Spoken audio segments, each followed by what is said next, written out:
Merci. Alors, cette délibération qui est importante, qui arrive en fin de conseil, mais elle est importante car elle nous permet enfin d'aborder les importantes difficultés que rencontre l'école des Beaux-Arts à Angers, dont je souhaite me faire écho ce soir.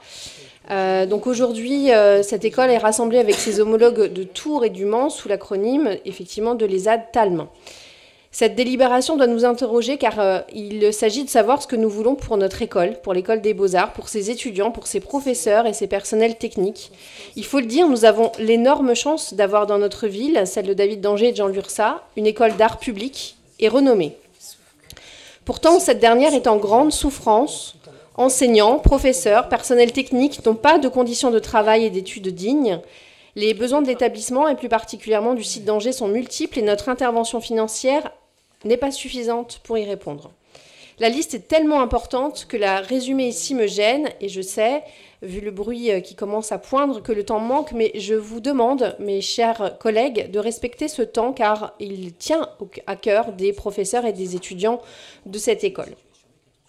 Besoin de rénovation technique et énergétique des locaux, besoin de matériel et de matières premières pour les ateliers, besoin humain, professeurs titulaires plutôt que contractuels, personnel technique pour permettre aux élèves d'accéder aux ateliers toute la semaine, et non pour certains seulement 2 jours par semaine.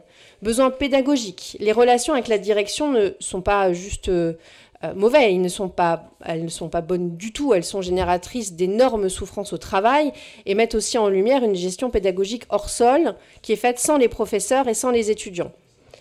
Beaucoup de signaux d'alerte ont été donnés par les représentants du personnel, par les étudiants, mais quelle est la position véritable de notre collectivité? Comment expliquer qu'à Angers, un étudiant en beaux-arts ne bénéficie que de 6 000 € de dépenses publiques alors qu'ailleurs, il bénéficie de 10 000 € par an? Ces dépenses sont pourtant des investissements d'avenir. Or, depuis 2010, la subvention angevine n'a effectivement pas augmenté, simplement de 60 000 € en 12 ans, alors que l'école a accueilli sans cesse plus d'élèves. Aujourd'hui, les dépenses d'énergie vont augmenter de 180%. Le point d'indice a, lui, heureusement, sans que cela soit suffisant, augmenté de 3,5%. La subvention exceptionnelle que nous votons aujourd'hui n'est pas suffisante et n'est qu'une rustine sur une jambe de bois. Un double audit est effectivement en cours qui devra éclairer notre collectivité sur différents aspects. J'espère que nous aurons un état des lieux détaillé, en particulier sur la gestion en mode appel à projet, qui ne doit pas compenser une insuffisance de subventions de fonctionnement public et faire peser le bon fonctionnement de l'établissement sur des aléas si importants, la concurrence aussi, au détriment de la pédagogie et du bien-être au travail. Ce ne sont pas des appels à projets qui permettront de subvenir aux besoins essentiels des personnels et des étudiants.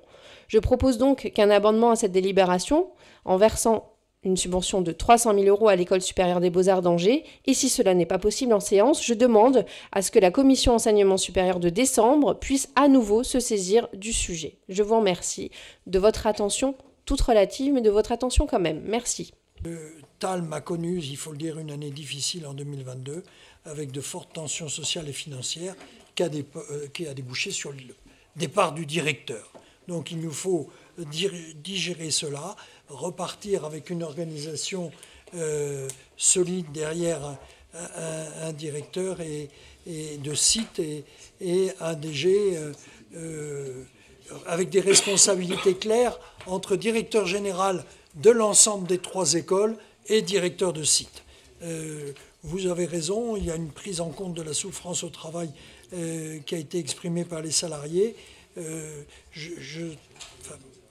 Il n'est pas envisageable de rédiger aujourd'hui une nouvelle convention sans que les audits qui sont lancés n'aient abouti. Le déficit du budget de fonctionnement y répond comme nous le savons tous, mais pas que pour l'École supérieure des arts et du design, sur l'ensemble de nos équipements. Dominique Bréjon s'en est fait l'écho tout à l'heure. On est tous confrontés à des difficultés de type augmentation de l'énergie, augmentation des salaires. Vous avez reconnu que c'était une bonne chose. Bon. En tout cas, le reste à combler, c'est celui que nous vous proposons